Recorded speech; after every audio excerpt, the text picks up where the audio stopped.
Okay, today I've got Cooper, 10 months old. So Cooper's 10 months old, big pup, and Willow, who he lives with, and she's slightly older. So I first started working with Willow on her own. She was very, very nervous, really nervous. So worked on a socialisation with my boys as well, out and about, and changed the lead as well. She's very strong and reactive on the lead. So changed the lead to a slip lead and worked with her on that, putting the boundaries in place and the structured walk with that. And yeah, brilliant. So I worked with her a few times to the point where, you know, I got no issues at all. She's really, really good. In the meantime, young Cooper, he had a slight accident, freak accident, not slight, a freak accident, and with his leg. So he was out of action for quite a while. Anyway, then he came back into play, and typical puppy, just working on everything to do with the pup, which is socialisation, working on the lead, and you know, recall, manners, boundaries, all of that. And I used my dogs to help him with that, to let him know what was right and wrong. So yeah, coming on great. The problem is with pups, okay, they go through so many different stages as they're growing up, mentally as well as physically. So 1 month you're going great guns, the lead work is fine, there's no pulling, there's no reaction, they'll happily stand still with you while you talk to somebody. The next month, it's a completely different story. Unfortunately, it's not that you've done anything wrong as such, it's just puppies. They go through these different stages, and you know, you've got to remember hormones and everything are going to start to kick in between 10 and 12 months. That's when your hormones and the testosterone kicks in. So again, that's going to make the behaviour more intense. So you're going to have another phase of thinking, oh God, nothing's working. It is working, but this is part of puppy development, part of the puppy growth, and we've unfortunately just got to take that on board. Okay, look at the bigger picture. When you're past all this, you can have a great dog who will not have forgotten all these boundaries and all these structured walks. They'll remember all of this. It's just going through this at the moment, you are going to pull your hair out. And I think that's kind of the stage where the owners are at a little bit with Cooper, because also he has a bit of a knock-on effect with Willow. So once he kicks off with his excitement and his pulling and that kind of behaviour, Willow does the same. So you've then got two strong dogs that, you know, it makes the walks really unpleasant. So what I have noticed with Willow today is when I first set off from I had them both on the lead, so I've got to get them both listening to me. From what the owner had said, you know, they were kind of making sort of their own decisions, if you like. So I wanted to make sure I'd got them where I needed them to be before I let them off. And on the walk, I noticed straight away Willow was just pulling to get towards anything she wanted to sniff at. No thought, no consideration, no respect for the handler at all. So a bit disappointed with that. We've got to keep these boundaries in place, and so anyway, worked on that with her. Cooper, in all fairness, wasn't too bad. I said your name, didn't I? He wasn't too bad. He was strong and he was excitable. It's all new, you know, new places he wanted to get off and explore. But direction from me, he was taking that really well.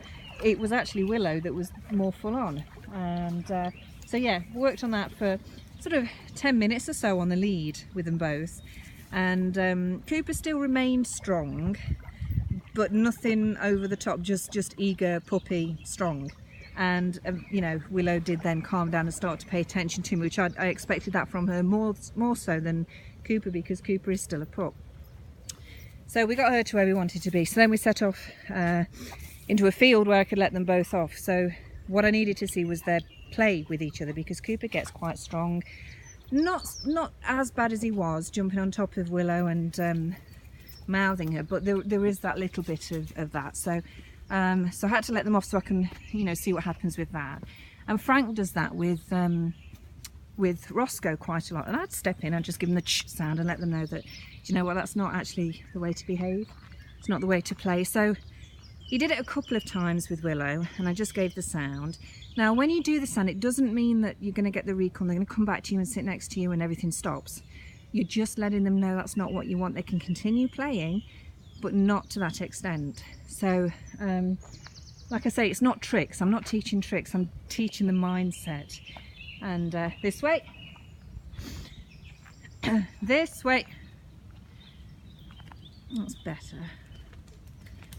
So again, Cooper's been better with responding to this way than what Willow has, but It's still okay. I've got no issues of them running off. They're not going to run off. Certainly not Cooper. He won't run off. And Willow, she won't run off, but she will get distracted and just do her own thing, because this lady, I think, is quite used to having her own way. At least that's what her behaviour tells me. If she wants to stop and sniff something, she'll stop and sniff and you'll wait for her. Well, actually, I don't wait for her, although I did just then because I was talking. Yeah, I don't wait for her, so I'm just kind of teaching that part, just to get some boundaries in place. And it's not because I want to be bossy and stop her having fun, it's that I need her to be listening to me, because there's going to come a time when we need her to listen and we need that recall. So this is all part of it. And so after I've done this part, I'm then going to do more lead work with them. I'm going to do it here because we're in the tree, so it's pretty sheltered, not too hot for them. So, oh, we go, got a dog down here. So seen a couple of dogs this morning, 2 springers actually, that weren't interested in Cooper at all. Okay, so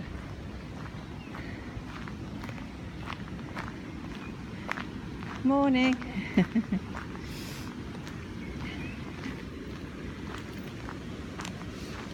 Lovely. Come on then, this way.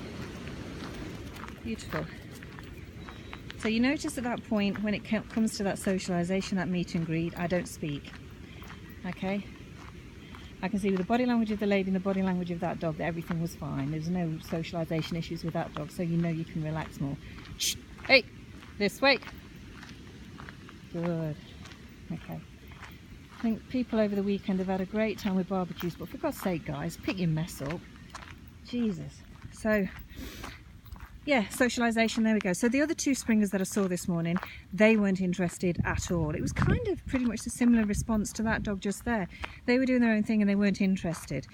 To begin with, Frank, Cooper was more sort of full on wanting to get their attention. They just blanked him, they just ignored him, and he just trotted away with me like he did just then. So that's really nice. But this is how working as a pack comes together. This is what your recall is. If you don't put these boundaries in place, this dog will not be listening to you. He will be choosing who he wants to be with. You've got to get them boundaries in place to get this recall, to get this behaviour. Okay. So that's good. I'm going to carry on with this. See more people up here further on. So I'm just going to carry on, get this socialisation done, get them playing, and then, like I say, on the way back, they're going to be on the lead. This way. And it really is going to be lead work to make sure that they're responding better, because I think the owners are pulling their hair out with the lead work, to be honest. Strong dogs, you know, it's hard work. But yes, at the moment, this young man, he may well be just starting on the phase, the 10 to 12 month phase of his hormones and his testosterone, so he may well start to get a little bit more full on, which is going to be a nightmare, but it's only a matter of time. Okay, look at it that way. It's just a short period of time.